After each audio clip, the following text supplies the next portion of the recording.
मिले नहीं, हैं? अभी तक न तो मुझे आदेश मिले, न आदेश के संबंधी कोई सूचना मुझे आई है। ये होगा, मैं पूरा सहयोग करूंगा।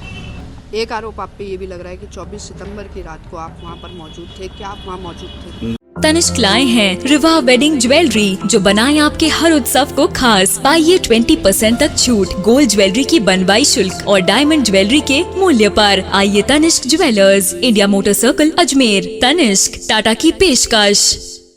देखिए, रीट पेपर लीक मामले को लेकर विपक्ष लगातार गहलोत सरकार के ऊपर हमलावर था और उस हमलावर अंदाज को देखते हुए ही अशोक गहलोत सरकार ने ये फैसला शुक्रवार देर रात को किया है कि जो माध्यमिक शिक्षा बोर्ड के चेयरमैन डीपी जारोली हैं, उनको बर्खास्त कर दिया गया है। घटना में लिप्त तमाम जो कर्मचारी हैं, उनका तत्काल प्रभाव से उनका निलंबन कर दिया जाएगा। उसके साथ ही जो सबसे महत्वपूर्ण फैसला बैठक के अंदर कल लिया गया है, जिसमें रिटायर्ड हाईकोर्ट जज की अध्यक्षता में एक कमेटी गठित होगी, जो अब प्रदेश में जो तमाम प्रतियोगी परीक्षाएं होंगी उसमें पेपर लीक पर कैसे लगाम लगाई जाए, इस पूरे मामले के ऊपर वो कमेटी अपना जांच करके अपना निर्णय सुनाएगी और इसके लिए क्या क्या तंत्र विकसित किए सकते हैं, पूरी व्यवस्था के अंदर क्या क्या सुधार किए जा सकते हैं, ये पूरी पड़ताल जो है अब ये कमेटी को करनी है। ये कमेटी ही सरकार को बताएगी कि आखिरकार किस तरीके से सफल आयोजन अब परीक्षाओं के प्रदेश के अंदर किया जा सकते हैं। शुक्रवार देर रात को मुख्यमंत्री अशोक गहलोत ने उच्च स्तरीय बैठक में ये तमाम फैसले अपने लिए हैं और इस फैसले की जानकारी जब मीडिया के जरिए डीपी जारोली को हुई है, तो जारोली अब शनिवार सुबह ही मीडिया के साथ बातचीत उनकी हुई है और उसके बाद में यहाँ से वो जयपुर के लिए रवाना हो चुके हैं। मुख्यमंत्री अशोक गहलोत से डीपी जारोली मुलाकात करेंगे। मुलाकात के साथ अपना पक्ष रखेंगे कि किस तरीके से जो बैठक के बाद में उनको बर्खास्त करने का फैसला लिया गया है, उस फैसले के ऊपर मुख्यमंत्री अशोक गहलोत से बातचीत करेंगे। अपना स्टैंड इस पूरी रीट परीक्षा पेपर लीक मामले के अंदर रखेंगे।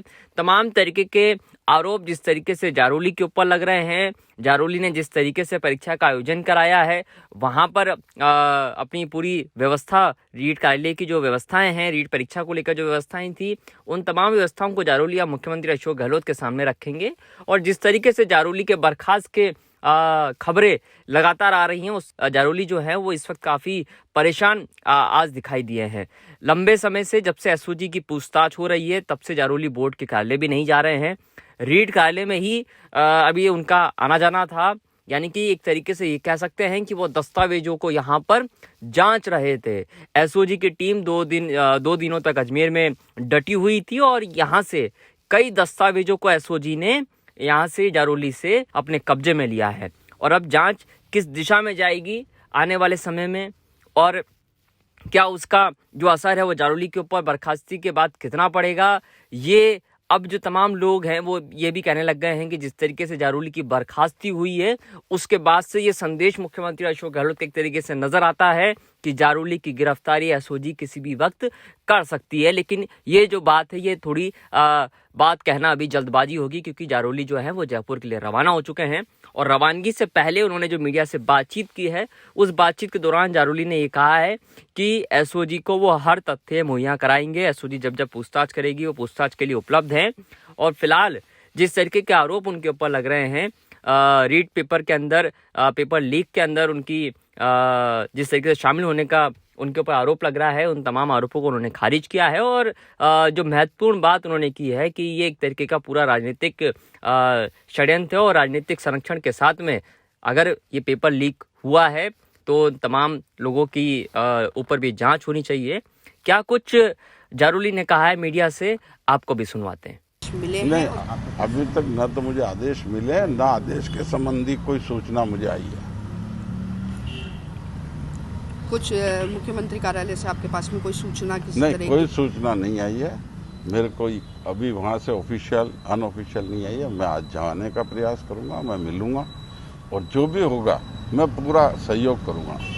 पहले भी करता आया हूँ। जिस दिन से परीक्षा हुई है, एसओजी यहाँ आती है, जो जो चीज़ें डॉक्यूमेंट चाहिए वो हम प्रोवाइड करवाते रहें और आगे भी जो मेरे से होगा मैं सहयोग करूँगा, क्योंकि इन किसी कार्यों में हमारी संलिप्तता कहीं न रही है, न जीवन में रहेगी, ये मैं इतना आश्वस्त करता हूँ। एक आरोप आप पे ये भी लग रहा है कि 24 सितंबर की रात को आप वहाँ पर मौजूद थे। क्या आप वहाँ मौजूद थे? नहीं था। मैं श्रीमान जी 10 बार कह चुका हूँ। 23 तारीख को सीएम साहब की वीसी में मैं अजमेर से गया था, सीधा सीएमआर गया, सीधा सीएमआर से मैं मेरे घर भी नहीं गया, मैं सीधा अजमेर आया हूँ। उसके बाद मैं परीक्षा के बाद गया हूँ। एसओजी ने कोई संपर्क करने की प्रयास किया आज फिर आपसे या नहीं, कल? आज नहीं किया, आज कल नहीं किया। सर, विपक्ष का भी आरोप है कि है ना, जो आपने रिटायर्ड कर्मचारी को वहाँ पर लगाया है। जी बिल्कुल लगाया, रिटायर्ड को लगाया, सिर्फ पाराशर को लगाया।